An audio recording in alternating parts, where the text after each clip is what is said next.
High, আমি দোলাদির ব্যাপারে কিছু কথা শেয়ার করতে এলাম। ঠিক আছে, তো সবার আগেই বলে দিই, বাইরে একটু আওয়াজ শুনতে পাবে, মানে আওয়াজ আসছে কাকিমাদের এখানে, মানে ছাদ ঢালাই হচ্ছে। তো যাই হোক, সবার আগে বলি দোলাদির কথা এখানে বলতে চাইলাম। মানে এটা তো অনেক পুরনো, তাই না? তবুও বলছি, আচ্ছা তোমরা যারা মা হয়েছো বা আমিও মা হয়েছি, আমাদের পক্ষে কখনোই সম্ভব হয়নি হসপিটালে বসে থেকে সাজগোজে, ঠিক আছে, সাজগোজে সম্ভব হয়নি। বা হয়তো ওই টাইমে ক্যামেরা অন করার মানুষটাই ছিল না, ওনার ছিল।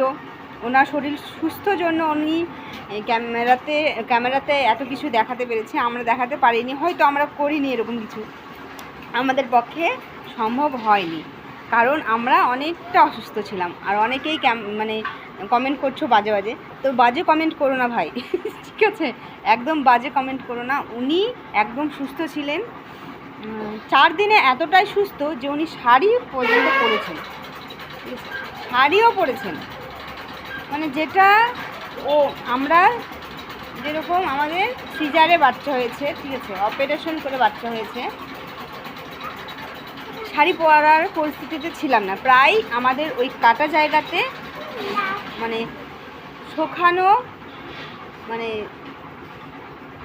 মিনিমাম 15 দিন লেগেছে, ঠিক আছে, একদম ভালোভাবে। কারো 8 দিনও লেগেছে, যেরকম আমার 8 দিনের মধ্যে একদম সুস্থ, ঠিক আছে, উনি 4 দিনে সুস্থ। এটা সম্ভব। শাড়ি পরেছে, এটা বাদ দাও, মেকআপ করেছে, ফুল লাগিয়েছে, শাখা পরেছে, সিঁদুর পরেছে। আমরা বাঙালিরা মেন টপিক হচ্ছে, আমরা বাঙালিরা শাখা সিঁদুর অ্যালাউ না, যতদিন না আমাদের আতুর কেটেছে। উনি কি আদেও বাঙালি? এটা অনেকের মনে প্রশ্ন আসতেই পারে, যেরকম আমারও এসেছে। তো যাই হোক, এটা বাদ দাও।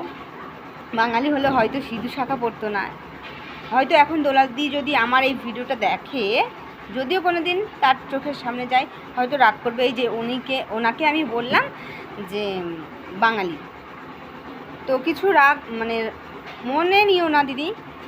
বলছি এই যে আমরা যেরকম বাঙালিরা, আমাদের মধ্যে কিন্তু অ্যালাউ নেই। অনেকে আমাদের তো মিনিমাম 8 দিন অ্যালাউ নেই, এই যতদিন না আতুর কেটেছে ততদিন, ঠিক আছে। আর কিছু কিছু বাঙালির মধ্যে এই নিয়মটা আছে, 1 মাস যতদিন না হয়েছে ততদিন সিঁদুর শাখা অ্যালাউ নেই। তারপরে বড় কথা হচ্ছে,